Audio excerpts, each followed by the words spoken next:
Matt Heath, welcome back to Between Two Beers. Thanks for having me again. This is episode number 174 for us, but we had you first on back in 2020, fresh out of lockdown, number 36. Wow. Do you remember? I do remember it. I remember us sitting in a line. Yeah. I like your new cafe environment where we're looking into each other's eyes. Yeah. It was. You were fresh off Matt and Jerry breakfast, but you'd had a big weekend in Taupo, if I remember correctly. Oh, yeah. And you were you gave us a good solid hour. Right. I think that's all you maybe had in the tank. Yeah. Can't remember which particular weekend that was, but that does sound like me. One of the first sort of names to give us a chance. We'd been pretty much all football till then, and your "it" was a bit of a turning point for us because the guest before you was my dad. So that's kind of where we were. Yeah. And then afterwards was Eric Murray. And it kind of like, I remember sitting with Shay after we'd recorded with you at the cafe opposite NZ, and I was like, fuck, we just had Matt Heath on. Yeah, I think we've made it. I was buzzing. We had not made it, but yeah, it was a moment for us. You were actually at the bottom of the mountain at that point, but that you were about to climb. But I remember going back to Jeremy, who I work with, and saying, we got to start doing research for our interviews because I've just been in an interview where they actually did some research and it was really good. We haven't started doing that yet, but back then was when I said we needed to start. We wanted to start there talking about chemistry and partnerships because we've kind of been following your path now, 3 years later, blurring the lines between friendship and workship. But how's things going with you and Jerry? You guys still going strong? Yeah, me and Jeremy, we've worked together for 10 years and we have never had an argument. We've never even had a disagreement. In fact, when we first started, when we decided to do the breakfast show on Radio Hauraki, when we decided that it was okay for us to do this job, we had this chat at a cafe beforehand, bar, and we said we'd both been working with different people that had been kind of slightly problematic, like our working partners, and we just said, hey, how about we don't like crap on each other's ideas? We just had this chat. So it would be really good if you suggest something, I'll do it with your full 100%, give it 100%, and vice versa. And that was just sort of our plan because creatively, you often don't understand what the other person's suggesting, so you kind of shut it down. And then later on, when they finally convince you to, you go, oh, that's what you were meaning. That was good. So I think that was a big part of it, that we decided to come at each other with an open heart. Yeah, very good. I'm going to borrow an idea I had it planted it later on, but is any of your comms, and this is from one of your columns, is any of your comms with Jerry passive-aggressive? Or have you taken that out of this is an appointed question. Pointed. By any means, but is any of it veiled with some passive aggression? I have worked really hard to remove all passive aggression from my life. I realised that I was quite a passive-aggressive person. And in fact, in that column, that was a true story. Why would I make something up just to get 750 words together in time? No, it's a true story where every time I am passive-aggressive to my kids, they don't have to do.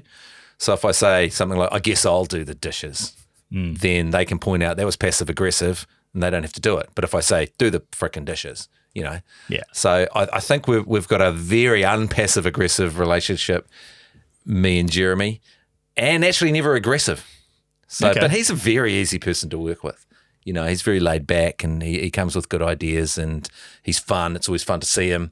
And, like all these years working together, we still talk all the way through each song and then come back to the break and go, oh, we've been gossiping about some rubbish or some philosophy. And in fact, in my book, I mentioned that. Have you written a book? Have you? Just thought we'd move. Can we just turn the? Just thought. It's funny. We should have said that.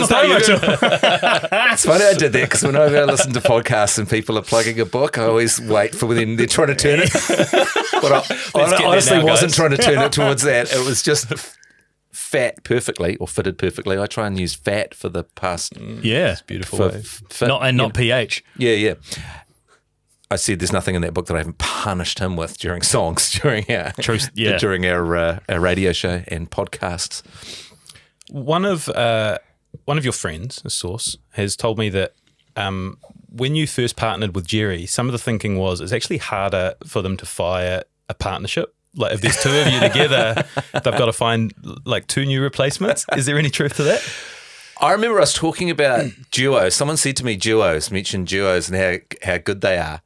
And so I just started calling the show the Matt and Jerry Show. It kind of sounded like Tom and Jerry or Ben and Jerry's. I just thought it rolled off the tongue. And we also did say, well, if it's the Matt and Jerry Show, that becomes what it is. And so it's much harder to get rid of the Matt. Really hard to get rid of the Jerry right from the start. Yeah, that was a hard one to get rid of. But the Matt, I attached the Matt to the Jerry and it's gone quite well. It has. So we had Jerry on, and I want to read what he said about you. He said, there's a lot going on in that brain of his at all times. He can look at something very quickly and he can go down 3 angles and you never quite know which he might take, but he has options. It's no secret he's super smart. His father is a professor. His mother was incredibly intelligent. He's gifted with a large brain, capable of storing huge amounts of information. He just digests podcasts, he reads it, he loves it. When he gets in on something, he goes deep. If he's interested in something, he needs to know exactly how it started and why it's like that. He's not interested in just generally knowing about it. Either he knows everything about it or nothing about it. He's an extreme dude. Is that an accurate take from Jerry? Yeah, it's funny, and he could be describing my father as well. That's what I complain about my father being like that. And it's funny how you do turn into your dad. And I was actually texting my sister the other day because she sent me a picture of something my dad was doing. There was a menu at a restaurant, and he immediately pulled out a torch because he's basically got a Batman utility belt. And I was complaining about that, and then it was basically no, that's you. That you're whatever you're into, you're fully into it. And my dad's fully into being prepared for any situation and electronics and all that kind of stuff. Yeah, I guess there's a bit of that, but I would also say that I'd say some of that back about Jeremy as well. Some of those things are similar about him as well. Is your dad fully into Peter Plumley-Walker? Yeah, my dad's very into cricket. So, and he does have a moustache, but I don't think he is as into Peter Plumley-Walker as I am. Yeah, just to jump in, this is probably a good example of this obsession. We listened to the Peter Plumley-Walker deep dive on the drive up today. Well, 50% of it. 50% of it, yeah, there's two to come. But so much detail. You've gone all in. There's been this kind of like vague theme of name, and then you've unpacked it all, right? Well, because it struck me one day, we always talk about Peter Plumley-Walker, but I didn't really know anything about it. I mean, not everyone talks about Peter Plumley-Walker as much as a very select group of New Zealanders. Yeah. Well, for some reason, he pops up in a lot of broadcasting that I'm doing. I think it's the moustache, it's the cricket. He was a cricket umpire. There was B&D involved. There was a lot going on, so he pops up. There's a lot of ins to talking about Peter Plumley-Walker. But yeah, I won't deny that I have gone deep into the Peter Plumley-Walker saga. And boy, I've actually been dreaming about it because I went into the whole court records and been reading appendices and I went too far. I went too far actually, and then that became a problem because we were doing a 2-part podcast that's blowing out to 4. And there's just too much, and Jeremy's trying to rein me in, just going, maybe we could move the story forward. You're getting into the minutiae here. There's absolutely no one in the world that cares about this. And I listened to this podcast with Stuart Grieve, who was the defence lawyer for Renee Chignall, and he doesn't seem to remember much about the case. So I might know more about it than Renee's You defense. might be the authority I might be. in New Zealand. They need to bring back Mastermind. I was just about to make that point. That would be your specialist Your category. specialty is Peter Plumley-Walker. But from that, has there been a few threads of people sort of latching on to elements of the story and connecting with you in real life? Oh, so many. So many have come in that have worked in fish and chip shops with Neville Walker, or are related to Peter Plumley-Walker. Peter Plumley-Walker's cat was given to someone. So after he'd gone, the cat there's a whole story around the cat. There's a well-known New Zealand broadcaster on a competing radio station to me who lives very near to 28A Rotomahana Terrace, where the Peter Plumley-Walker passed. So it's all coming out, and a lot of people message and they go, boy, I could tell you some stories. And I'm like, tell me the freaking stories. And they're like, I don't know if I can. I'll tell you the stories. Give me your number. I'll freaking ring you. I want to hear the stories, So, yeah, might have gone a bit far on that one. Is that the deepest dive you've gone into on a subject, or are there deeper dives? I've done some pretty deep dives, yeah. But I often do deep dives just for myself. Like I'm deep diving all the time just for myself. And I actually said to Jeremy this morning, I want to do heaps more of these deep dives. I want to do this. And he goes, maybe a couple of times a year. I don't know if we can. I don't know if we need to be deep diving all the time, Matt. Let's keep things light. We listened to the ep that we did, episode number 36, all those years ago. So many people have come up to me or messaged me, and I've actually got some work for my animation company from people listening to that. Oh, wow. That episode where people are going, I heard this, and I heard that you did this, and they contact me and stuff. So it got out there because you re-released it at one point. Yes. Yeah. And then so obviously 30 from when you released it to when you re-released it, your audience is often as obviously exponential as we all know. Well, you're welcome, Matt. Yeah, we'll get a little finder's Finder's fee fees. on the back of that. Yeah. But yeah, go and listen to that if you want the first 45 years of Matt's life. But we sort of spoke in that about the beginnings of your work with Jerry and how you would like really prep for episodes and you'd really work hard to get them right. And then as you get on, you got to cut corners a little bit. So that was 3 years ago. Yeah. What does the prep phase look like now? Outside of Peter Plumley-Walker stuff. Yeah. I think I said we used to run basically a play. We were basically reading a play with our parts when we first started. And that was probably a lot to do with me. Might have been my fault. But now we're in the best space we've ever been on the radio show. We've got this new producer, Jeremy Pickford, who's fantastic. He's an incredible musician and just a really great producer. And so it's just a well-oiled machine now. It's just fun. It's just 4 dudes. And we kind of feel like we can go anywhere now, throw out the show and do whatever we're going to do. And so, it's got looser and looser. Yeah. To answer your question, that's what's happened. Do you know the stings that he does with your name in the top? Have you heard them before that they're on? What he loves to do is maybe I slightly hear them as he's recording them in Studio B, but he loves to spring them on us, and I love that. So he's come up. I mean, if people haven't listened to the Matt and Jerry show, it'd be like, well, it's gotta be Matt and Jerry, Radio Hauraki. I heard the one that's like, Matt and Jerry, Matt and Jerry. It's so good, and that goes a long way. If you finish a break and you haven't had a punchline, and then a song just comes in like that, which I think it's elevated our show to.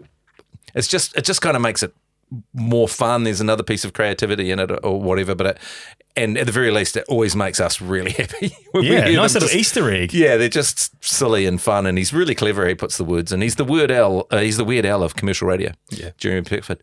You guys are influencers. I don't know if you know that, but the Pinot Noirs thing came from your brain, right? Yeah. And it's going to lead us into, I want to talk about Mike Hosking coming on the show. Oh, yeah. But you come up with that idea, you sort of send it to a few mates in a text thread, and then it just turns into this big thing. Yeah, it made my younger son really angry because he's really furious about my puns. And he said, your puns aren't funny. And then I just said, look at this. This is like, here's an Australian television show doing one of my puns. Here's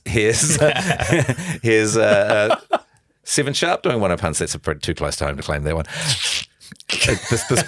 This puns everywhere, and so, but that's sometimes with those kind of things you get.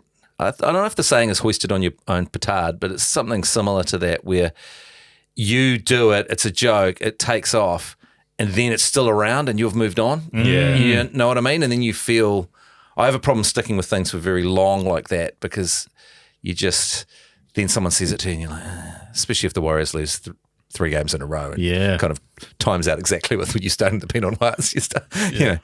I don't necessarily believe in curses, except I do believe in the G Lane curse, the Grim Reaper of sport. That's a real one. Wherever he goes, if he travels to a fixture of a team he supports, that team will lose.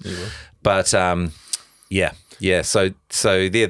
worked out. That worked out that Mike Hosking came on our show. Yeah. So what happens there? We're both in the NZME umbrella. Yeah. Do you approach him to come on, or how did that connection come to be? We went to Staino, who's a very, very smart man who semi-wrangles Mike Hosking as much as anyone can, head of radio at NZME, and we said, can you get Hosking on?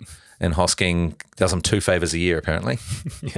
And And one was appearing at some sales dinner, and this was the second one. Wow. And so Because he never does podcasts, right? No, he never does podcasts. The first one he's ever done, and it was interesting because, the whole Jeremy was impersonating him with the like Mike things for a while, and then Jeremy moved on to 7 Sharp after Mike Hosking left, but Jeremy had been on ZB every week with Mike for a sort of panel type thing.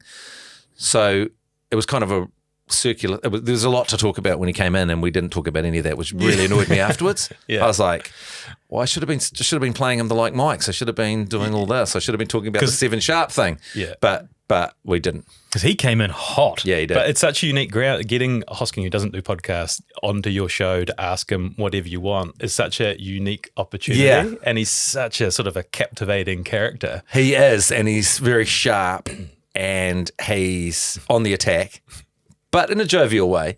And so you have to be on your wits, you got to have your wits about you. Not being funny, but when he breezes through the Radio Hauraki office and into the studio, is there like a hush around the place? Because I don't imagine he would do. I mean, I've heard he just goes car park, elevator, studio, home. Yeah, he goes, and often, like, I'll park my car beside his Rolls Royce Wraith, and I'll come up, and that'll be gone when I leave. But he's in quite early.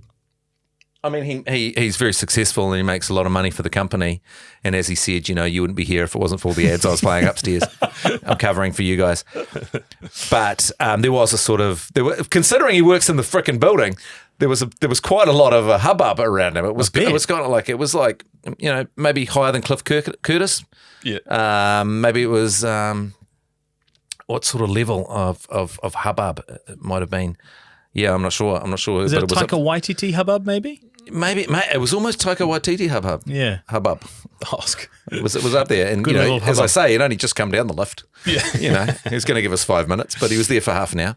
Yeah. Was there electricity in the studio when you There guys was actually. It was ripping hot, off each other? And I think, I don't want to blow our own horns. I particularly don't want to blow Jerry's horn. Or maybe I'll just blow mine. But we held our own. And the Hosk was quite impressed, and he did 6 breaks on us on the show, I was told, the next day on his show. Really? Yep. And, sort of taking the piss, but also saying some very nice stuff. So I'd heard from a source, and this may not be true, that you and Hosk kind of, I don't know, you made a connection, and then you had a bit of a chat, perhaps off air, and he was quite impressed with Matt Heath, and he went around telling people, did you know that Matt Heath from Hauraki downstairs, he actually is quite well read and knows a thing or two. He might be the next guy around Well, here. I got a few people sending that to me, actually, because he said on his show, he goes, Matt Heath is actually a very intelligent man. I don't know what he's doing down here on music radio in the dark. We should bring him up into the light where there's actually an audience. What's he doing? He said, I've talked to senior management. What's he doing down there squirming around with those losers? There you go. And so I got that, and I sent it to my bosses, and I said, There's demand. there's demand. Yeah. Yeah. The Matt show. Yeah. Yeah. Speaking of demand, the 7 p.m. slot, before the project went under, you had started making a number of appearances there. It looked at one point like we might be getting Matt and Jerry in the morning and then competing 7 p.m. role. Was a full-time role on the project ever? Well, my good friend Jesse Mulligan said, because they were like, oh, we're going to get you on regularly. And then talking about that in the morning, and then they were like, oh, you're not coming in today even though you're booked. And I was like, why? And they're actually talking to the people in this room here, and they were like, oh, it's been cancelled. And so Jesse What do you Mulligan mean was it's been like, cancelled? great, we book you and the show's done. Yeah. 7 years, and then they book you. The curse. The curse of And that's Matt out. Heath. Yeah, I was looking forward to starting a bit of a rivalry once a week up against Jerry on 7 Sharp. I'd also heard that you might have came in one night, with a bit of a head of steam up, which... Yeah, well, there was a couple of nights I did that, actually. One night I was at a bar, and I think it was a Friday, and I'd said something on my radio show in the morning about a brand of water just for dogs. I think it was called Paws, like Paws and Paws. And so I'd said, this is ridiculous. Like, no one's going to buy that. Everyone knows that dogs lick each other's butts, so they don't need a special type of water. And then I got a call, and I was sitting at Prego as a lot of punishing media people do in Auckland. And they were like, "Would you come in?" I said, "Well, I've had a few." and then they said, "Don't worry, just come in, run in off the back fence, it'll be fine." So I came in and did run in off the back fence, and I don't know, I thought it was fine, but I remember waking up the next day. I mean, I could remember being there, but I remember waking up the next day going, "Did I really need to just in the morning have a go at this company that's trying to sell this thing?" And then that night I'm coming in onto the tally to just really, I was like, "Anyone involved, get your money out of here." I mean, bless them, but it's going down in flames. No one's ever going to buy it. I was like, okay, well, I mean, those people would have probably felt set upon by me. Yeah. There's going to be a bit of a theme of that as we get into the book about sort of regrettable mornings after and what you've done the night before. But before we get to the book, the live scene, we're sort of interested in exploring that space. You guys have done one live show and a few more planned, maybe? Yeah, we've got another one coming up on the 28th of May. We're actually launching my book with a live Matt and Jerry podcast. So yeah, amazing. Yeah, because I was thinking it's kind of weird with speeches and all that kind of stuff. Well, why don't we do it like that, So how is the live? I can interview Jeremy about the book, and then Kieran Reid's coming up, and he's going to do Kieran Reid, so he's going to do readings from the book. That's nice. Yeah, and then me and Kieran Reid are going to go and stay together in the glamping situation at Eden Park. Yeah, so it's going to be a fun night. Yeah. But how is that live? Do you see a future of taking your breakfast show to a live audience? Yeah, I think it's a really, really good thing to do, and I think people are looking for things like that to do. And if they like a show, I think it's it's definitely been huge overseas. Me and Jerry massively over-egged it and turned it into sort of a full stage show with singing and dancing and group yoga session and some like skits from the show. So that kind of, and we were going to do a whole lot more after that because the first one sold out in like 5 minutes. Yeah, we couldn't even get tickets. We were trying. Were you? Yeah, market research. We wanted to see how it went. Well, you could have tried by just sending me a text and I was sort of not our style. No. You could have gone straight to the source. But and so that kind of, I think that was too far because you can't turn it into a stage show because, we had to heaps of programming and graphics and effects. But I think, the just doing your live podcast like you do your podcast is actually really what people want. Yeah, I think it's a great thing to do. You guys definitely should do it. Let's do it. Give it a nudge. Give it a nudge. You just have to pick the right guest, wouldn't you? Yes. Yeah. Or guests. Or have a book come out. Yep. Oh, yeah. Speaking of book, shall we talk about your book? Yes. You've got a book out. I'm going to set the scene, okay? Yep. So 2019, Yep. And you're sitting on the shores of Lake Wakatipu, feeling sorry for yourself. Yeah. Your mum's passed away a few years earlier. Your 16-year relationship recently ended. Between those events and many other failures, your words, you say a heavy sadness has been let into your life and you're miserable, but you have a plan. Yeah. And you spend the next few years researching and implementing well-being strategies, and it becomes an obsession, and the book is born. Yeah. And we both read the book and bloody loved it. Oh, yeah, cheers. it's great. Yeah. Cheers. I know it must be a place where it hasn't been out yet, so that not many people have read it. So you're still waiting for feedback. Yeah. But I think it's going to do really well. Oh, thank you. But is that kind of the how the process happened? Yeah, that's where the idea it was. from. But the publishers came on after I was already down the process, if you know what I mean. So I was just sitting there, and it's kind of like the point of the book, life less punishing, because people always tell you to live a life less ordinary. Yes. But actually, I only really need to live a life less punishing is really what came into my head. It's like all the things you try to achieve, you succeed or fail at, whatever, and they don't actually make you happy until you work out how to just be okay with everything. And so that was the path I decided to go down when I was sitting there. I was down there with some really good friends, and we were running the Queenstown Marathon half.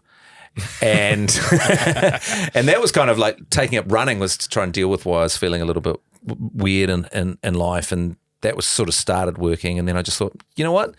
Philosophy used to be about living the good life and working out how to live your life. That was the idea of philosophy. So I thought, why don't I lean into that and read all the philosophy I can and listen to all the podcasts I can and read all the books I can. Did I say read books? I might have said that twice. And so that's what I did. I just leaned into it, and then I started writing more and more of that into my Herald articles, just to put the stuff I was doing, because it was immediately made me feel better. I think just the process of doing it was actually making me feel better, because I sort of had a project, and then they made me the happiness editor of the Herald, which was just a, you know what those things are. They're like I don't know, not a real thing. It was just an extra article every week in this space, and then started interviewing neuroscientists from all around the world and philosophers that I loved, using the Herald's good name. And then the publishers came along and said, "Would you like to write a book?" And I said, "I kind of already am." Yeah. So let's just keep this going, and then you guys start paying me to write it now. That's awesome. So, how quickly was there a shift, like a mental shift from feeling a bit glum to maybe feeling a little bit better? Was it a gradual process? It was actually quite quick, because there's really and not everything I studied and researched is in the book, and that was kind of the hard thing, working out what works and what doesn't. But I think just the process of trying to feel better kind of makes you feel better, because you're doing it, you know. But there was really basic early lessons I learned, and I'd realised that just basic ways that you don't have to remain in whatever mood you're in at any given time. If say, because I took things quite seriously, if I did a show and it didn't go well, or any kind of venture and make a TV show and it didn't go well, or even if when they did go well, I'd hate them, and then I sort of realized by just reading different forms of philosophy and different ideas, from neuroscientists and such, that you can just choose to just make it good in how you perceive things. I never really thought that. Well, I thought if I was angry, that meant I was angry, If I was annoyed, that meant I was annoyed. If I was stressed, I was stressed. You just had to play these things out. I didn't really realise that you could just go, oh, no, I'm not going to be that. Like if this podcast was going really badly, at any given second I'd go, you know what, I'm going to turn this around and make it good, And I don't think you know that for a long time in your life, that you can just decide to perceive things in a different way, because quality of your thoughts is sort of it manifests in what's happening in the world around you. Are we talking about gratitude? Is it the same thing here? And do you practice that? Yeah, I'm a huge fan of gratitude, and that is part of it. But it's also being aware, and this is just all flavors of gratitude, isn't it? Because one thing that I became quite obsessed with is it's something that's brought up by the Stoics quite a lot. And one of my favorite writers, a guy called Oliver Burkeman, who wrote 4,000 Weeks, Time Management for Mortals, is the idea of finitude, which is also gratitude, and that everything that you do for the last time. And every friend that you see is going to one day not be with you. You lose everyone you love, you lose everything. And you could look at that as a depressing thing, or you could go, well, I should be grateful for this right now. I should experience this right now. So there'll be a time when you do the last Between Two Beers podcast. And so if you keep that idea of finitude in your head, then it makes every one of them special, because it might be the last. And it might be the last. I mean, it's so clear that anything could happen right now. It might be the last. The four of us sitting in the room, including producer, we might never see anyone else. There might never be anyone outside the door when we go out the door. Anything can happen. So if you keep that in mind, then you can enjoy what's happening right now. Kind of like the Japanese concept of the cherry blossom. It's only there very briefly, so it's very, very important because of how briefly it's there. And that's brought really into light in real life with Di Henwood's situation, right? Yes. And you had a situation where we were the porcelain. You were sitting on the toilet. Yeah, I can't remember where it was, but it was around the corner from NZ Me. Yeah, that's right. So we were doing like a raising money for bowel cancer in New Zealand, and it was called Day in Loo. So we were on toilets on stage all day at the Empire Tavern, and there was an audience there and all that kind of stuff. And Di Henwood came along and spoke with us about it on the toilet beside us. And then at one point there was a doctor that was with us and was telling us some stories about, quite sad stories about people with families that had passed, and the huge toll that bowel cancer has on New Zealand. And I just sort of had this epiphany as I was looking around the room that everyone here was going to die, and everyone in the room loves is going to pass, and everything passes. And I found it quite tragic, and I was thinking about my best friend growing up got hit by a train and killed, and my other best friend died of leukemia at 31 when I was growing up. And it just keeps going. My mum's died. I had a friend that committed suicide not so long ago, and it just was like this kind of wave. And then that's when that sort of finitude thing can really, really come in, because that is true. But right now, these people are with you, and it's a really terrible, terrible waste of what's coming if you don't enjoy the time that you've got, and no matter how brief it is. It's such a powerful way of thinking, to be really present in the moment and to cherish the experiences that you get to share with people right then and right there, right? Yeah, and what was interesting, because as I was thinking that thought, Di Henwood was sitting on the toilet beside me on the microphone saying, to people that have cancer, you're not dying of cancer, you're living with cancer, and that's kind of true of everything in a way. The condition of being a human is short, and the condition of everything is short. So, you're living right now, and that goes back to the sort of wider message I was thinking with the book. Bad times are coming, and some people are experiencing terrible times right now, and it's kind of disrespectful for them if you've got every chance of enjoying your life and appreciating, and as you say, being grateful, then it's kind of crazy not to find a way to do that, because things will get worse, that's for sure.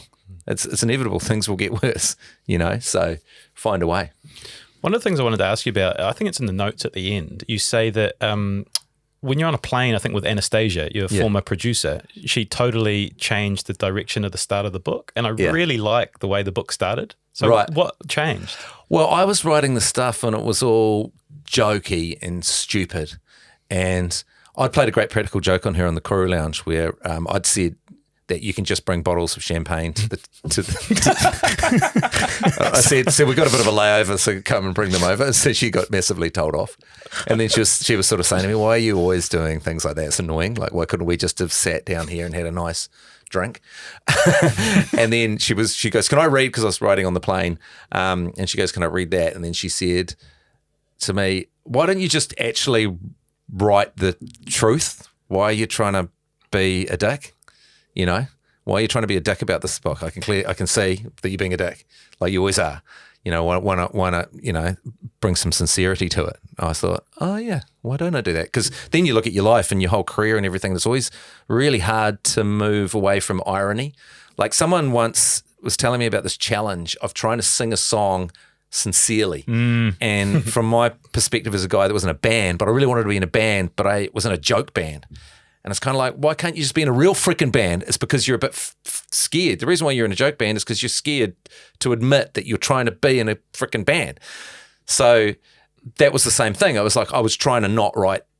I was trying to, hide behind a bunch of stupid gags.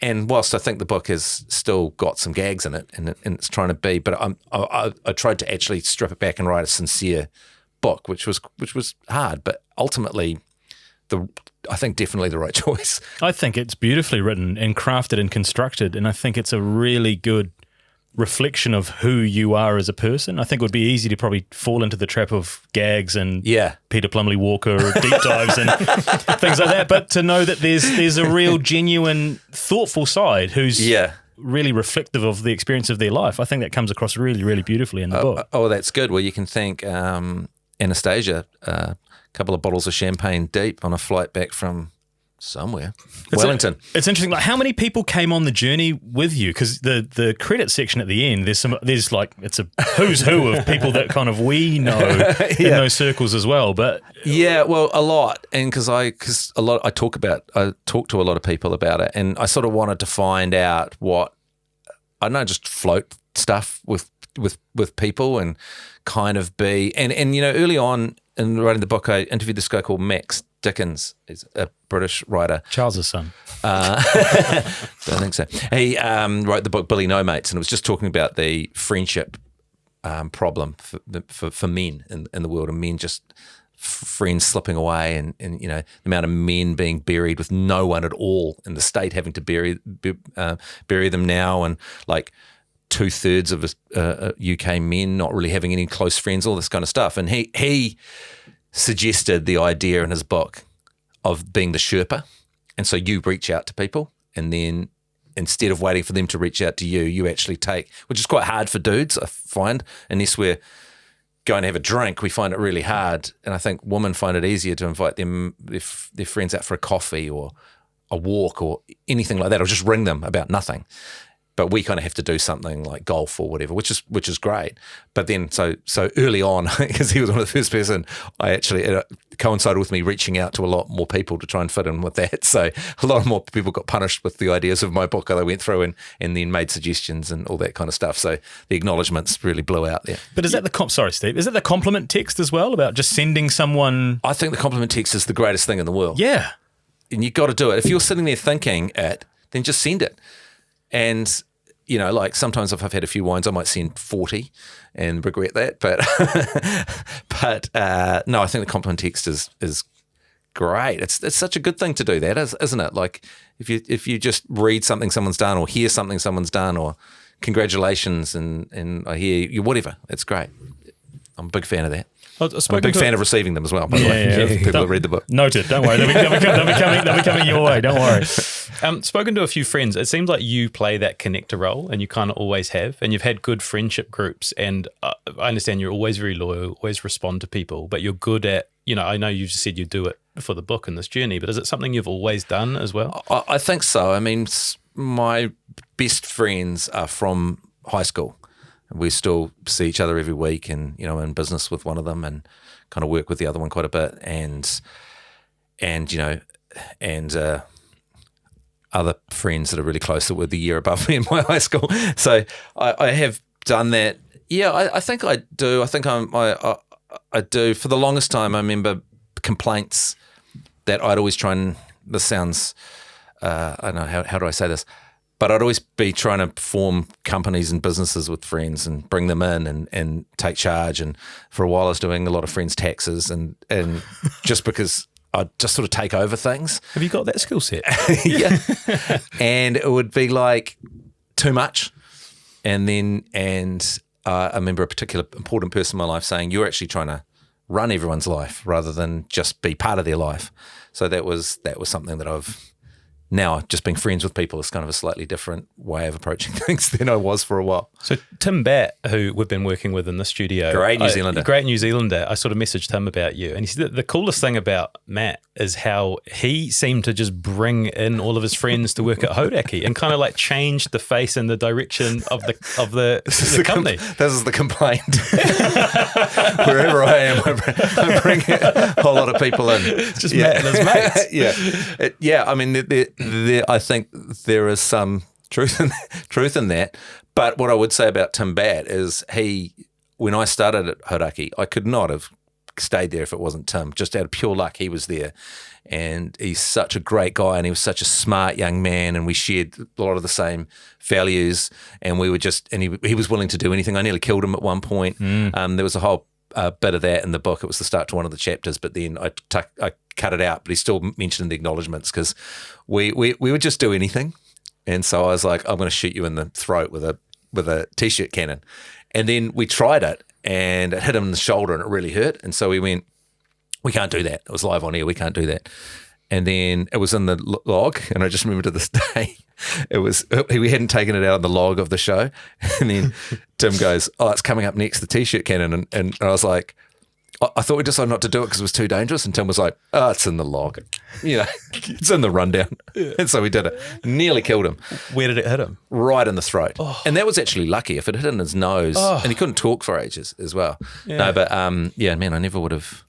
He was a big part of bringing everyone into Hauraki as well, and really great at teaching me how to be a commercial radio broadcaster. Because when I went to Hauraki, I hadn't really done any major radio, and so I had terrible imposter syndrome, and but he was just such a confident guy that he'd produced Blackie, and he'd produced he'd produced Ian Stables, so I was easy compared to some of the previous guys he'd worked with. He also said to ask about the Tramadol year. Oh, yeah. I don't know much about the Tramadol year. That's what I said. What is the Tramadol year? He's like, yeah. Well, I broke my back boxing, and and I'm sure it was a million things leading up to it, but it actually just prolapsed, and there was complications in getting the surgery done, and so they put me on Tramadol, which was great. I freaking loved it. But then the surgery kept on getting put back, and so I was on a ridiculous amount of Tramadol, and so I don't really remember that. Then that was like the first year of my son's birth, my youngest son. First year of his life, I mean. And I apparently I was amazing at putting him to bed because I was so calm, but I don't really have any memories of that time. And I broadcast for a whole year. I don't really have any memories of that time broadcasting because I was just on these painkillers, Tramadol and other things, just to deal with the pain. So I was very happy. I didn't really sleep. I just sort of surfed above sleep. I was just sort of floating around the world. It's amazing. This has actually happened to me briefly where I was on a flight to do a documentary in Denver. And on the plane, I took some sleeping pills and I drank some wine. And then suddenly this was flying out of Auckland. And then I was sitting in a bar in Denver and I said, how the hell did I get here? Really? Yeah. And my friend said, what do you mean? I said, how did I get here? And they said, what? We got on a plane, we went through, you met Carl Urban and talked to him. And I was like, what? And then we got on a connecting flight. And I had no memory of any of it. Yeah. But that was kind of like that for a whole year. That's wild. Like I can do that when you drive from Auckland to Hamilton, and it's like, oh yeah, we're in Hamilton now. Like I don't remember the drive, but to fly across the Pacific. Scary thing is, people said you were pretty much the same. I was like a zombie person. I was pretty much the same. But one of the really hard things to do was get off the Tramadol. And my dad gave me some really good advice. He said, it's going to be really hard. You're fully addicted to this. The Tramadol is incredibly addictive, faux heroin, synthetic heroin, basically synthetic morphine situation. I've upgraded to heroin, but morphine. It's a synthetic smack, basically. But he said, don't have all that you've got and then not have any more because then you'll go crazy to get them. So he said, take the last 10 and put them on the other side of the room and just stay in that room and just fight. And so I was in this room for like 2 days, scratching my eyeballs out, just staring at the last 10 Tramadols. Wow. But to this day, because I talked about this quite a lot, people will just slip Tramadols into my back pocket when I'm out and gigs and stuff. Like fans will just I'll come home, there'll be a whole tray of Tramadol. I'm like, oh, that's nice, isn't it? You're trying to get me. Put them in the big jar at home with all the other ones. Should I brought that up as a bit of a gag, but it's actually quite serious and not great, eh? It was fine, but quite terrifying. That I don't know anything about that year really. Yeah, and I see pictures and I'm like. Yeah. And it's quite sad for me because I look back and I don't have memories of my son at that age, except for the memories people have told me, like the mother of my children saying, "You were just so good, you're so calm, you're such a chilled out entertainer. You could put the kids to bed. There was just such a chill vibe." The fact I managed to stay on air, I put that down to Tim Batt. Just pivoting back to the book. So full of interviews with the world's best thinkers. You got Professor William B. Sam Harris, Dr. Judson Brewer, Professor Scott Galloway, Yuval Noah Harari. Are there any of these chats, because you obviously just use little parts of it for the book, but you're having longer chats with them. Are there any of these people that you chatted with and thought, holy shit, like this guy has got it all together. Like this guy knows his shit. Yeah, a guy called Professor Scott Galloway. He's a very smart man. He does the Pivot podcast and the Prof G podcast. And I was a big fan of his, so I was quite impressed when I could get hold of him. So he's a really successful businessman. He's a professor of marketing, runs a bunch of different companies, and he's been on the board of Twitter and various things. He's very, very, very high up, but he's just a real sort of. He leans into philosophy really, really hard, and so cross to him, and I mean Zoom call. He's sitting beside his massive pool in Florida. And you're just hearing him and the way he brings everything together in terms of metaphors and how the world works, and like how he's written a book called The Algebra of Happiness, and he's just written another one called The Algebra of Wealth. But just such a smart guy. I like people that are very successful businessmen, very successful intellectual, but really leans into philosophy. That guy's bloody great. Is there a risk when you are schooling yourself up like this and it's coming into your everyday life that Because I've been tripped up on this recently, where I got hammered for like, the sand dunes, they're a metaphor for like that's like spills over into kind of your everyday life, and people go, "Oh, shut the fuck up, Matt!" Like here you go again with some philosophy. Is there a risk of kind of that? I mean, a book is a great way to put that knowledge out there. Yeah, and there's definitely a risk with my kids to be constantly imparting wisdom to them. That like as opposed to just talking to them, and you're doing the exact thing. You're trying to. Because one thing with my kids, and I think I write about it, but sort of more focused on my dog when it comes to it, is that, that idea of finitude, but you can make life really great now. So you don't have to worry about the future is one thing, but you can actually make life really good now. And I don't know if it's the best usage of my time with my kids to be constantly philosophizing at them and sharing bits of wisdom. No, they love it. From the neuroscientists I've talked to around the world. It might be the thing that I do that's wrong for my kids. You know what I mean? You know that somehow you're going to fuck them up. I wrote this bit down actually, which ties in here nicely, and it's from the book, one of the first chapters. You said, my father recently asked, is there a single topic in this world that you haven't recently read a book on? And a better question from Dad would have been, is there a book you've read that you can't shoehorn into a conversation on a different topic just to show off that you have read it? Which is essentially what the book is, right? Yeah. Like it's these quite, complex at times concepts sort of served up in an entertaining way, which makes it relatable. Yeah. I wanted to, one of the entertaining chapters takes us to 2019, and it's when you were, actually, did you want to respond to that before I move on to that? Didn't give a chance to talk about it. No, I think it's that could be accurate, and that's what I'm trying to get much better at, because you're talking before about how I'll get obsessed with things. And then I'll just want to talk about them, and then there's just one word in a long sentence that I grab onto and then turn it around to talk about what I've been talking about, and that's something I've really been trying to work on, where because you know everything you know, but you don't know everything that the other people know. And so even like as simple as an Uber driver, listening to them and almost interviewing Uber drivers, or getting to know the guy at the dairy or the woman behind the counter at the dairy, all those kind of things, is kind of a better way to live your life than always just imparting knowledge that things you know at people, because you already know them. Yeah. And unless they ask for it, and particularly one of them, you can waterboard people with a lot of the stuff that's going through your head. I watched this, I think it was a TikTok, and it sort of grabbed me the other day. And it's like when someone's talking, you've got two options. Yeah. You can either ask them a follow-up question about what they're talking about, or you can relate it to something that or take it in your direction. Like those are the two choices. Yeah. And the dickish thing to do is to make it about yourself, or to impart something that you've read. Yeah. The thing that makes you a better company is to just ask a follow-up question about what the person's talking about. And enlarges things. And there's another terrible type of conversation that we have, and I think about I write about it in the book, and it's this one where you go,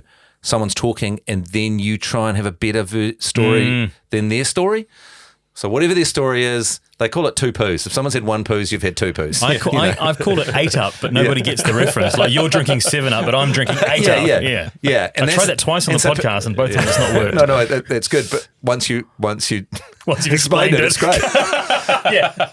But that's a terrible way, isn't it? And so you're listening, going, searching, what have I got that's better than what this person's got? Rather than just going, oh, wow, and then what happened? And then what happened? And you feel when you go, like if you interview someone about their story, then it's so much better for you. It's such a better conversation for you, and such a better conversation for them. With that in mind, have you ever come across a story that has topped the lounge suitor? No. Which I'll leave that for the book, maybe, for you to... That's a pretty good one, that one. Yeah. There is a disclaimer at the start that most of these stories in the book are about me, but some probably were about me, but I'm going to change the identity, and I'm not sure if that was one of them. But well, that's an Easter egg, that one. It's a bit of an Easter egg situation. But that is it was kind of Easter egg. Some kind of egg. That is the beauty, I think, of the book as well, is that you intersperse the philosophy and the ideas with real life stories of your own to make for an entertaining read. Yeah. I try to keep those to a page at the start and the end of each chapter.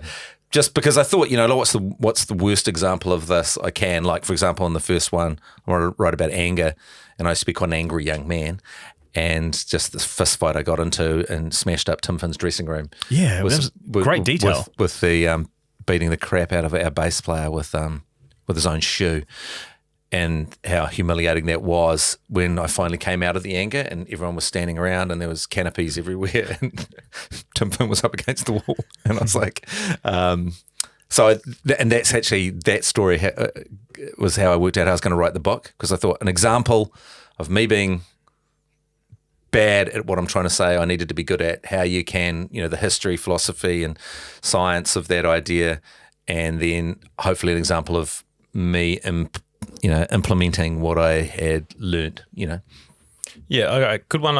And there's a story, but it sets a path for you sort of getting your life back on track, I think. And it's 2019, and it's the New Zealand TV Awards, and you win the award for children's TV show. Yeah. Yeah. What happened then? Well, this is something I've talked about a lot in my life, and I think it's what led into me being, in the situation where I started to write the book, which was turning victories into losses, either by deciding what I'd done is crap no matter what and deciding to hate on it, whatever I'd achieved, or over-celebrating success. And then by the time your behaviour in the celebration was so large that whatever success you had is dwarfed in the background in terms of the humiliation. And that night, so you've won Best TV Show for kids, right? So go up and did the speech, and it was quite, I thought I did a very dignified speech, and then just really leant into the evening after that. And, I could have gone home then and I would have had a little reward, and I could have, rang my dad and said, hey, look, I won that was pretty good, eh?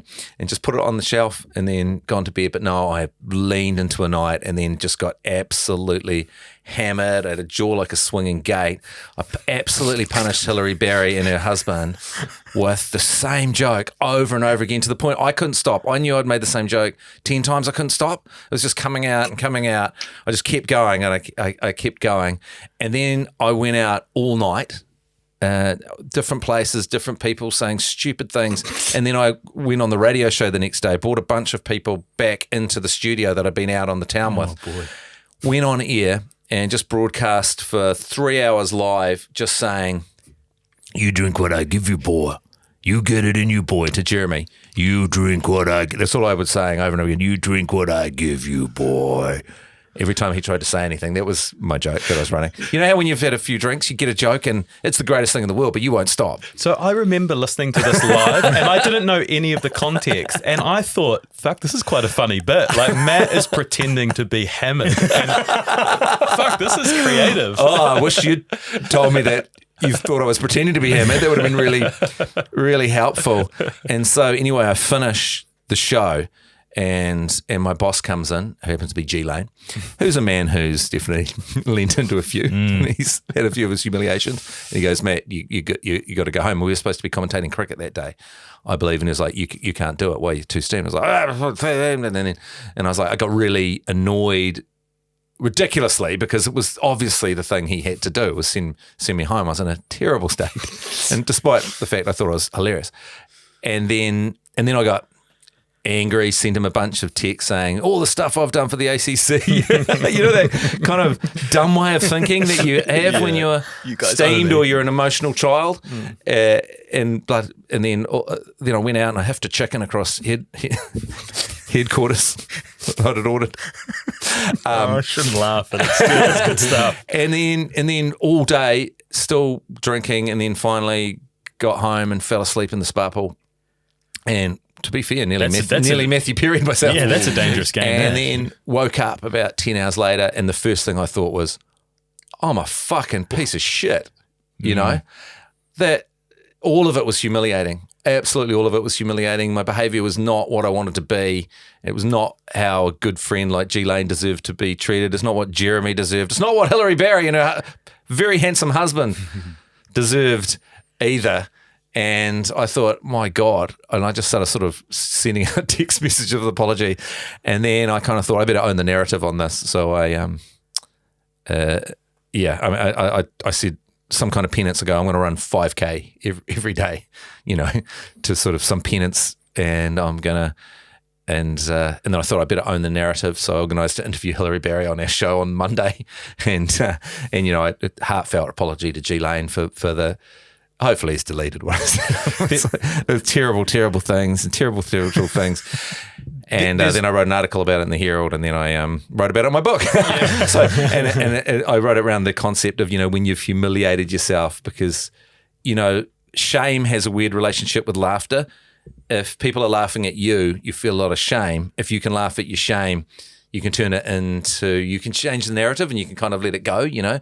And so by turning into owning the narrative is a big way of dealing with humiliation, and, you know, the principle that if you learn from your humiliation, you don't dwell on it, because the past is not a realm you live in and you can ever visit. So if you don't, you go, okay, I'm going to be better because of that, and then forgive yourself, and then go forward. And part of that, a really easy way to forgive yourself is to own it in jokes with your friends and go, look, I did this, I'm an idiot, blah, blah, blah, blah. And then you're laughing along with it, you distance yourself from it, you can forgive yourself, but you got to still learn from that situation, you know? You're in such a unique position there. Normally, if you have a huge night like that, you wake up and you're hungover and you're embarrassed at what was confined to the pubs or the clubs you're in. Yeah. What happened to you is you broadcast it to hundreds of thousands of people. So you're waking up, you're coming out of that slum, you're like, fuck, what happened last night? Oh, shit. What happened in the morning? Every element you had appears in like flashes, but with no context. You're like, oh,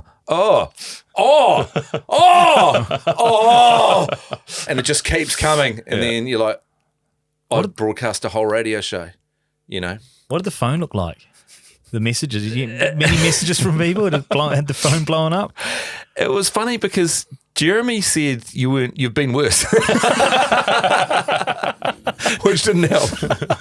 And then Hilary said, she said, I don't know, you probably weren't even the most annoying person that night, but I mean, she's got a thick skin for annoying people, you know what I mean? We sort of glossed over it there, but you decided soon after that you were going to run 5K every day, and did that for a whole year. Yeah, like, that shows the other side of Matt Heath, right? The discipline. Like, once you fucking commit to an idea, like that's incredible.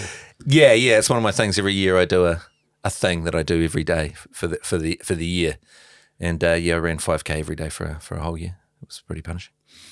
Did so many injuries to my feet. Like I was at I'm trying to remember the name of a foot doctor. What are they called? Podiatrist. Yeah, that's it.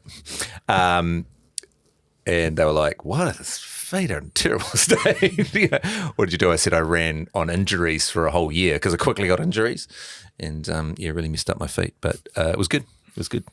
I thought one of the best chapters in the book was actually reflecting on your mum passing. Yeah. And you sort of write about how hard it was for you to even deal with it, and you'd sort of walk out of a room if someone was talking about it, and you talk about how you actually processed it when you first found out. Yeah.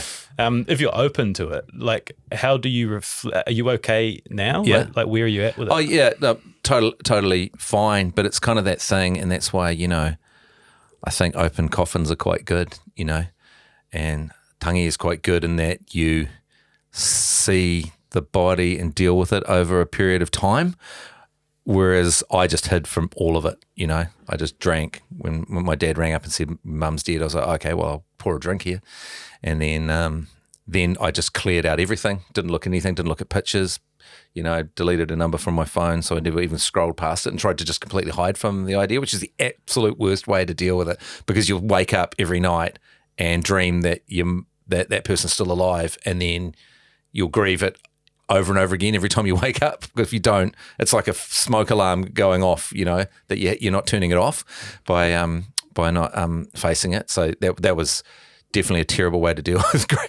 grief. But then when I actually started facing it, I mean, I got all pictures removed from the house, and the mother of my children would be like, hey, so we've got this, and you get a text from your sister and not answer it, and all those kind of things. It was just too close, and so that really elongated it. But then I dealt with it. As someone who's lost a parent as well, like, I really appreciate it, and I've tried to say this to other people, is that there's no grief journey that is the same. Your grief journey is very personal to you, and the cycle that people talk about isn't the cycle that you go through, and different things happen at different times. The Kubler-Ross order of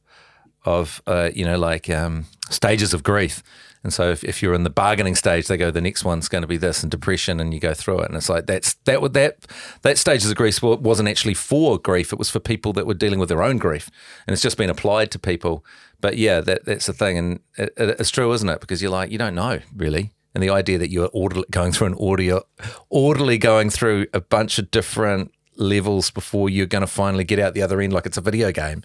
It's it's not like 7 boss battles. Yeah, exactly. No, I thought the way you captured that idea and articulated it was really good, and would be really helpful for people who haven't gone through that situation yet as well. Yeah. I hope so. And it was interesting because I thought a good idea that was to ask my dad, because he dealt with it in a way that I didn't. And he said the exact same thing, which I'd already written before he did it, which that those stages are, you just got to do it in your own way. But I think that there is a lot to be said for facing it, as much as you can, the grief and like in that, I guess that's what funerals done right are, aren't they?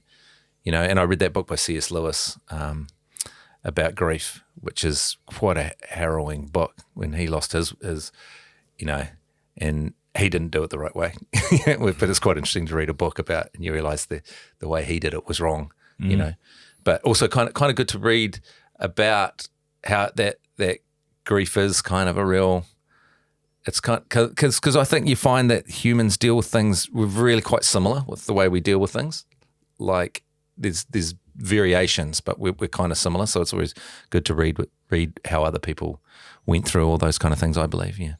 That part where you interview your dad, that's a space we're kind of in at the moment. We're doing these like reflection interviews where people are getting the life story. I know this isn't exactly what it was, but getting the story of their parents, or like asking them things that they wouldn't normally about their lives. Yeah. Like how did that scene play out? Well, it's quite weird because I was very close to my mum, but not that really close to my dad until my mum passed.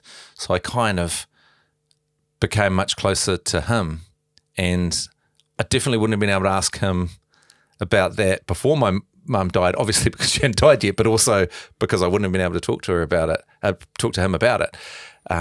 Because we were a bit of a, talk to my mum for an hour and a half on the phone and go, you better talk to your dad, and he'd get on and go, hello, all right, yep, okay, anyway, you seem busy, I'll let you go, which is where I got that line that I'm always using on the radio, you seem busy, I'll let you go, which is a way of saying, I'm busy, I'm going to let you go.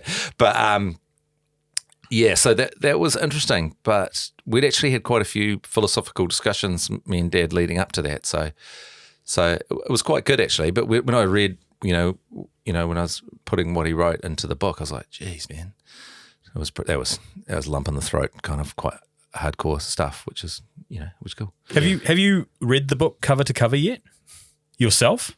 I guess so, but yeah. I sort of have, looking for spelling errors when I got it back from the publisher. But yeah, it's an interesting thing that you say that, because you sort of write the chapters individually and wrote the start and the end. And so probably not really from start to finish. Like I probably gone in and read one chapter and then gone back and read another and just checking things, but, finding little errors here and there. There's a nice tie-in to the end, and it's people we know well. There's Joe Jury, and there's Scotty Stevenson, and there's G Lane, and you try to get the band back together from this sort of disastrous run at the start, but it doesn't quite work because you'll get injured and hurt in some ways, and it ends up in a sort of Italian restaurant, I think it is. But you talk about having sort of quite deep conversations, and that seems like a good group to have those convos with. Yeah. But is that normal for you to, like, when you get together with friends? Are there deep meaningfuls? It never was. In fact, I think I was known as quite sort of shallow with people for a long time when I was for many, many years. But I think part of this book has been, and it's sort of a way to get into it as well without doing what I was saying before, which is waterboarding people with just information. But to actually sort of listen to people when they say this stuff, because, like the point in the book was that I was the one that was miserable, but those guys were about to go through some really frickin' terrible, tough stuff and show real bravery in quite tough times. Scotty and Mike particularly, G Lane.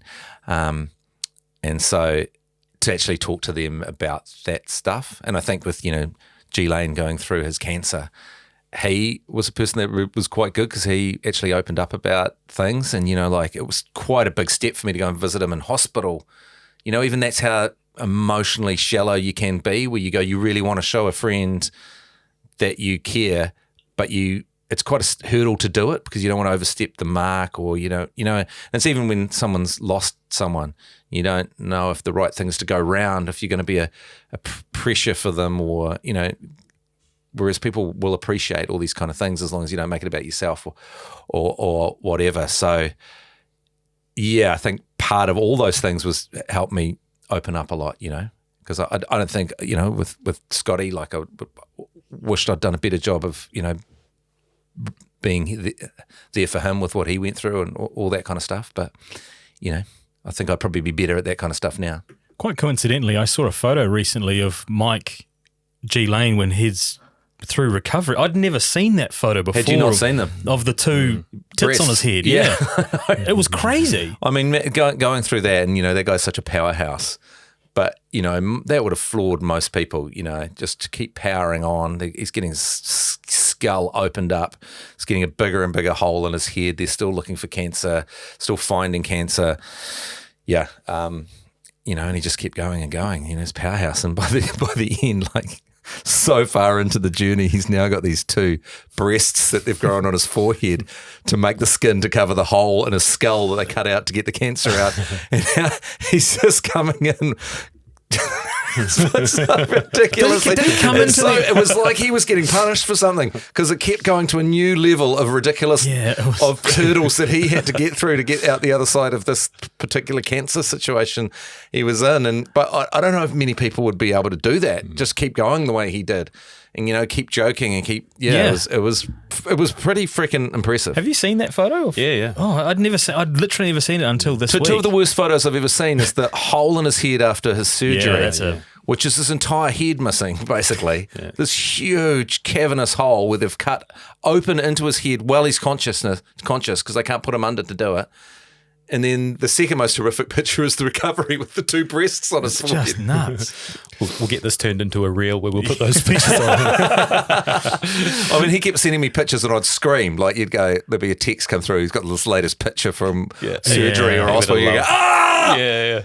Yeah. Frightening stuff. I'm going to change tack slightly and talk about Taskmaster. Yes. Now, I didn't watch it, but I went searching for reviews and I found one on Reddit about you, and I want to read it.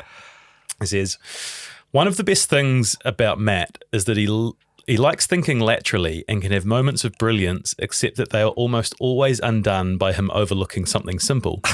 The same thing happened in the live task where they had to state famous people by the last letter of the previous last name. On his first guess, he knowingly stated Peter Plumley-Walker, an obscure New Zealand reference of a murdered cricket umpire that he knew Jeremy would get that nobody else would even think of.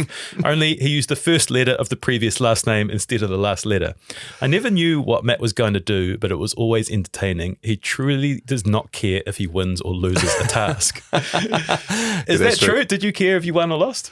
No, I didn't actually. And I was actually quite surprised that was really the aim of the game. When I was doing Taskmaster, I just thought it was amazing. I would pay to be on that show because you'll sit in a nice hotel room and then someone will knock on the door and they'll take you out and there's a fun game to play that's been set up. And it's so elaborate what's been set up for you, and it's just for you. So I found the whole thing just a massive treat. I was like, well, what have they got for me, So so the competitive, and I can have a bit of a competitive spirit at times, but that just never set in. And that one, I was just just trying to, I just wanted to solve them, and there's ones where I just clearly missed the whole point, like just so badly, and some that I just solved them immediately. So I can totally see what this person is saying. And also, I purposely didn't watch any Taskmaster before I did the show, so I didn't know any of the rules. So it wasn't till me and Ursula got put on a team together that I realised you could get Paul to do stuff. Right. So I'd be running for miles to fill up a bath full of water so I could get nude in a bath with Paul. And then Ursula's like, just send Paul to get it. I was like, what? You can send Paul to get it? There was one where I made a cake and I didn't even think to look upstairs to see if there was any cake stuff in the kitchen. I just made it out of sewage. But that was so incredibly fun.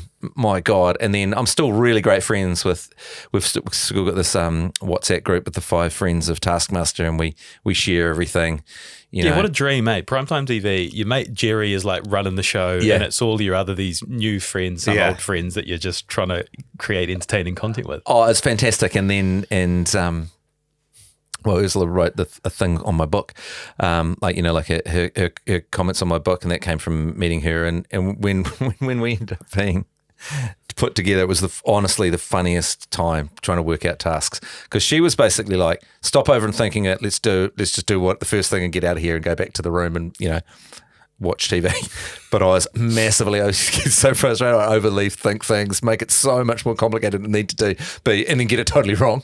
Just speaking about you and Ursula, whose lyric or idea was the arse-eating references in the diss track? Because there are a lot of arse-eating references, as if it was a bad thing, which, swings and roundabouts. But I remember we were writing the lyrics, and she said she definitely wanted to do the rap, and I said, okay, I'll do the chorus. And then I don't know who came up with it, but we thought it'd be funny to do an insult that doesn't quite make sense because it's a diss track. So when we came up with that, we couldn't stop laughing. Like, I was holding my chest on the ground. The idea that you'd be so dumb, you were doing a diss track and you're going to say that you were going to eat their ass. It's like you've totally got it wrong. It's like sometimes like a Swedish band will get their trying to do English and kind of get it wrong and actually insult themselves. That was that, man. I don't think I've laughed as much in my life as I did with my 3 days shooting with just her and me. And did you later get roped into coming up with some of the tasks for future series? Yeah. I did wrote a few tasks going forward. I think you're in quite a unique position to write tasks for other people because you know what they, what works and what doesn't to a certain extent. But the people that, the task writers in New Zealand are phenomenal. I mean, they use them around the world. And, the Taskmaster New Zealand also makes Taskmaster Australia, Kevin and co. And they're just freaking really, really good at making that show and really dedicated to making it really good. And they never cut corners on a task, and they go through because there's always unforeseen circumstances. You think of a task and there's always reasons why someone will just do it immediately or what they'll do and what get the humour out of it. But I find it so incredibly impressive what Kevin can do with that show. Talking about or you want to stay on Taskmaster? No. Or talking about competitive nature, did you want to win Traitors NZ? No. Really? No. I thought you were brilliant on that as well. I had this plan. I thought it would be funny to act like an idiot. Was that a plan, or was that? Well, because I was that just actually you? Well, it's a little from column A, a little from column B, and it was kind of like my character I was doing on Taskmaster as well to a certain extent. But like the idea was, I'd been tapped on the shoulder to be a traitor. Also, I was writing the book at the time. I just started it, and was writing the book on humiliation and not lying. So bad timing. I decided to do one of my things where I don't lie at all. And so that's really bad for going on Traitors because you have to lie. Yeah. And so I don't know if you watch that show, I don't tell any lies. And I'm a traitor, so I'm going around killing people and everyone's doing it. So I thought, well, the best way to get around the side of that was to act like I didn't know the rules at all. So I didn't know what I was doing. And so I was just here and going around and I didn't want to be here. And, I just thought that would be the way to play it like a complete and utter idiot. Yeah. And then I overheard a chat from someone. They were like, Matt writes TV shows. He works on this kind of stuff. I know he's not an idiot. That's actually what rumbled me in the end. Is like this is kind of an area you work in, so you couldn't be that stupid. But it was really fun being a traitor, and I liked putting on the cowl, the cloaks, and going up to the conclave and murdering people. All that part of it was really fun, and it was really. I love that sort of cloak and dagger part of it. And actually, when I left, the whole time I was going, I wouldn't mind just going home because I had a lot on. And there was no digital, you weren't allowed to do anything like that. Yeah. And I was away from my kids for quite a long time, and there was complex stuff with the mother of my children was on tour and all this kind of stuff. So it was complex for me to be away at that time. And so part of me always wanted to go home. And And, I wish it had been another time, then I'd been like, I want to be here for the full time. But I was like, I'm happy to go when I do. But then when I actually left and I was driving home, I suddenly had massive FOMO, and I was like, I wish I was back there, because I really liked the people I was there with, and it was fun. And in a way, although you are locked in a room by yourself for like 10 hours a day with nothing. Yeah, I wanted to pull the curtain back, and I'm not sure if we can. There's an NDA or anything like that. But are you Probably is one. Are you literally I don't know. removed from reality, plonked in this place, and then you're There's no communication. You're not allowed any digital devices. I had one DVD player that had this one DVD movie player? Yeah, because that was the highest technology you're allowed in your room. You're locked in. All the curtains are drawn, so you can't even see out of your room. So it's dark. You don't even know basically what time of day it is. Really? So, and because don't have your phone, don't have any way of knowing the time, and then you get a knock on the door, and maybe that's if you're a faithful, maybe that's you being killed, or maybe it's you go to do a task. And so, I was running around in circles doing exercise, just running around the couch in my very lovely room. Actually, it was fantastic. But yeah, you because anyone you could see who was the traitors if they left in the middle of the night. So you can't see out of your room, and you can't be out of your room, and you can't really leave it at any time when something's happening, because you'd know the whole thing. So then you spend a hell of a lot of time on your own.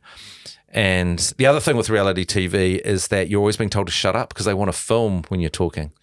Yeah. And so it's constantly, shut up, ice, they would say, to make you be quiet when you're trying to talk. And I had good friends on there that I just wanted to talk to. You know what I mean? I was going to ask, did you talk to Paul Henry at all? Is there any existing relationship there? I talked to him a bit, yeah, here and there, but not a lot. He'd just sort of come down and do his bits that were really, really good. And I think he was upstairs drinking his wine probably for the rest of it. But I talked to him afterwards. We had him on our podcast after the thing, and I don't know, I did this really weird thing on that podcast. I sort of pretended I wasn't on the show and just talked about it. I don't know why I did it. It was weird, but I got a call from the management going, why didn't you say you're on the show? I was like, we were kind of interviewing Paul Henry about it. I didn't really want to insert myself into it.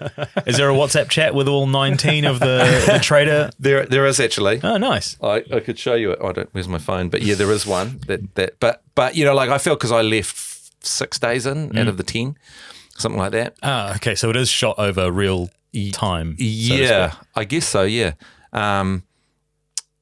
And I think the people that went right to the end, that really was quite emotional for them, but it was still in the shits and giggles stage when I was there, you know what I mean?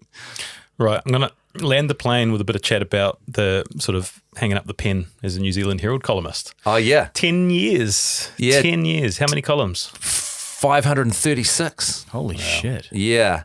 And it's interesting because they gave me a plaque, which was the first column and the last column I did for the Herald. It was a big thing to put on my wall, which was very nice. And it's interesting because the first one I read it and it's like, I couldn't really write it all back then. So, and I don't think I could have written the book if I hadn't had the discipline of writing a column for the Herald every week for all that time. And I think my column really went off a cliff when I was writing the book because, I'd write the book all week and then a column, oh God, I don't have any freaking ideas. And you know that thing with an idea, if you have an idea, then it's easy to write. If you've got nothing, then, and that would be a lot of the time, because when I started, when they asked me to do it, I was like, I got lots of opinions, so many opinions. And then I realized I didn't really. I only had sort of about 3 opinions, Feels like you got a lot of opinions. I like in the book, you've given a few examples of what some of your columns were. Like some of them were good columns, but some of them were, is my dog Colin the smartest in the world? How to be a great hungover dad? Can you tell if someone is good in bed by how well they parallel park? But I wanted to ask about what the process is. Like, when is the deadline for the columns and when would you file? And did you have a time? That was Friday lunchtime was the deadline for the column. So from about Wednesday, I started just freaking out that I didn't have an idea. Yeah. And it was just, and since I haven't been doing it, God, I love it, because now, I'd be going, oh my God, Shit. What am I going to write about? And then invariably I'd see my dog and write about my dog, which were the most popular columns I did. Yeah, people love animals. Yeah. Like 27 columns about my dog. And I take Colin out and people come out for a walk and they go, is it Colin? Especially boomers.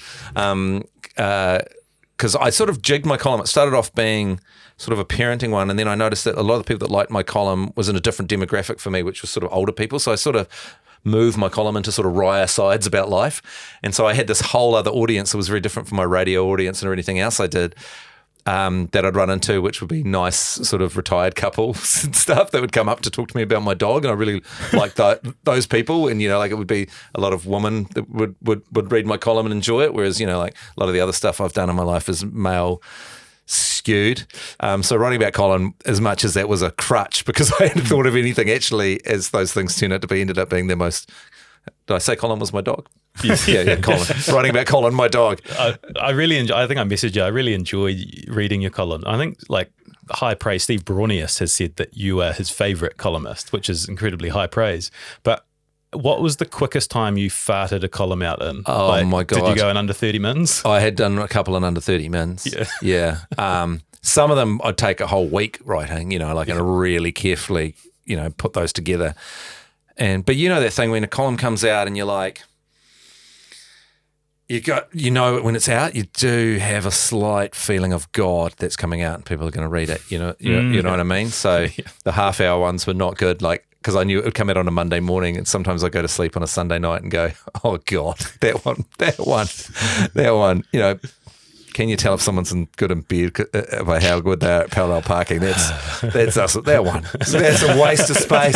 It's a waste of everyone's time that reads it. It's a waste of my time. It's a waste of the Herald's time. It's a waste of space. And it's coming out tomorrow, and it's nothing I can do about it now. So will you have a vehicle for some of those opinions that aren't for your audiences that you still have now? I've got such a leash on life since I'm not doing that, and I'm writing script at the moment, and I'm writing for a few TV projects that I wouldn't have had time. Well, I would have agreed to do, but then been really stressed about. So I'm still getting to write heaps. So having 2 years when I was writing the book and writing the column, and then to not be doing the column or the book, I've got lots of space for writing, which is freaking good actually. It's quite amazing. It's quite freeing. I feel unshackled. Do you have thoughts? Do you have takes on the state of the media industry? You're obviously right in the heart of it. So many colleagues been displaced at News Hub and TVNZ. Do you see a path forward? I do. I think there's always a path for, quality stuff like creativity. I was just listening to a podcast with the drummer from Smashing Pumpkins, and he was talking about art and how everything can be replaced with, digitally now with AI and all that kind of stuff. And he was just talking about the human nature on something. He sees people walking around on analog legs, and the whole human experience is quite something. And it got me thinking about the idea that what's his name? Matt Chamberlain? God, I've forgotten his name. But anyway, fantastic drummer, one of the greatest drummers of all time. But that maybe humanity is going to be more and more in need and more scarce as AI can do everything, and people will start to crave proven things that have been handcrafted more and more. And that there's this weird thing. Have you ever read the philosophy of Marshall McLuhan? He talks about how whenever there's a massive technological change, it flips something in a way we never expected. And I think the whole AI revolution is going to flip it in a way that humanity is going to be more respected and more scarce and more worthwhile, and art and good writing, long form podcasting, things like that. The more humanity that can be displayed is going to be more and more worthy. And I think right now in media we might be being beholden to the algorithm, where we're extreme this side, extreme that side, clickbait. But that is just being beholden to a very simple algorithm. When AI can do everything, I think what humans will really crave is humanity, proven humanity with a heart that's attached to the same thing. In the same way as if you go to the Louvre and you see the Mona Lisa and you go, this is great, but then you go, oh, Leonardo DiCaprio. Yeah, Leonardo da Vinci. I was thinking, well, is he reprising his role from the Traitors and from Taskmaster here? He touched it and he did it. You know what I mean? The fact he did it is a lot. And so I think we might be surprised where things go, and I think we always are. And actually, I write in the book the idea that people can predict and worry about the future. You've got no idea where things are going. You're more than likely worrying about the wrong thing, because the way things go, you can spend a lot of time worrying about something that never happens and something else hits you. You know what I mean? So, you can worry about your wife cheating on you or something your whole life, and then, she dies of cancer, something like that. But so I think that might be the future in the long term, medium long term. I think there might be a swing back, and you see that a little bit with Substacks, and you say with long form podcasts and stuff. You do see sort of a swing back to like pure, raw, unfettered humanity. What are you seeing with radio? Because it's always like the cockroach, right? Yeah. Are you guys stable? Yeah, growing? Yeah. Radio's doing really well, and the company I work for is doing very well. In a difficult time. I mean, the thing with radio and podcasts is it's just people talking into a microphone. I mean, not a lot of overheads, comparatively compared to a feature film or a drama series. And that's what radio is. So radio is talking to a mic, and then they move you over to another mic, and you do a podcast, and then they move you to another mic, and you're commentating sport or whatever. And I think that's a huge advantage. And also the funny thing with radio that people didn't expect is like it was kind of lame compared to TV in some regards for the long time. But the great advantage with radio and podcasts is people can do something else while they're doing it, whereas you can't do that. And so people like to have something human, and in radio they always say live and local, and same with you guys. It's not live, but it's very local, and it's live-ish. It's live enough, and it's two buddies talking to people, which is a very real and and it's often right in people's ears. Yeah, right, very personal. Right, yeah, very personal. Yeah. Speaking of very personal, are you going to voice an audiobook version? I think so. Yeah, probably. I haven't done it yet. Yeah. But I imagine if one is going to be done, then I'd probably do it, which I imagine would be quite a frustrating experience. Will you put different voices on for different quotes or people that you were quoting? That would be quite an interesting. Oh, yeah. Well, I do have a variety of voices that I can use, but characters. I feel quite fortunate talking to you now because we're recording this a couple of weeks before the launch of the book. So you're going to have about a week where you just get wheeled around all of the different media outlets saying the same thing. We've kind of got you fresh, right? This is one of your first, first times going through it. Yeah, I'm pretty fresh, but also excellent questions. It's made me think about things. Because you don't really, as you said, have you read your book? And it's like, you kind of haven't. I didn't mean to catch you on the hop. But normally I'm in an interview where I haven't read the book, and neither have they. I'm often in interviews where I haven't read the book. Yeah, it's not normally my book. Yeah.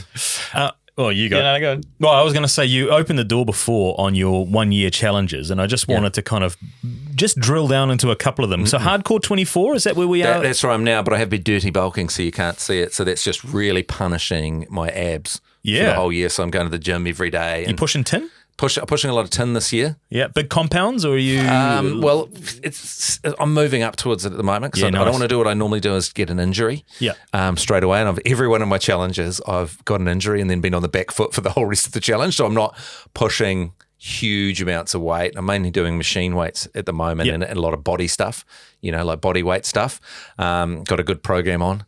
Nice. And so I'm going to the gym every day. Still elements of Yogi 23 floating around? Yep, there's still a bit of yoga. And so, last year I did yoga every day for the year. 744 pelvic floor, is that still a... Yep, still doing a bit of pelvic floor stuff. I was driving up one day and I don't think you said release. I know, I talked to you about that. Yeah, and I was squeezing for a long time on that drive. I blame Jeremy. It's his job. Exactly. His job is to get the listeners to squeeze their pelvic floor and to release it, yeah. But the easiest one of those I did was no-do 22. I just didn't cut my hair for a year and it got ridiculously long. That was easy, that one. And Spud Done 21. Yeah, that was hard. So Spud Done 21, no potatoes for an entire year. Although, to be fair, about 3 months in, someone told me that reminded me that vodka was made out of potatoes, and so I had actually been infringing for about 3 months at the start. Gotcha. Hey, I think we will land the plane. That's been awesome. Thanks for coming in. I think we should get you in every 136 episodes to catch up on life. Oh, thank you. Been really enjoyable. Go and get the book, A Life Less Punishing, at all good bookstores. Yeah. That's right. Is that the spiel? Yep. All good bookstores.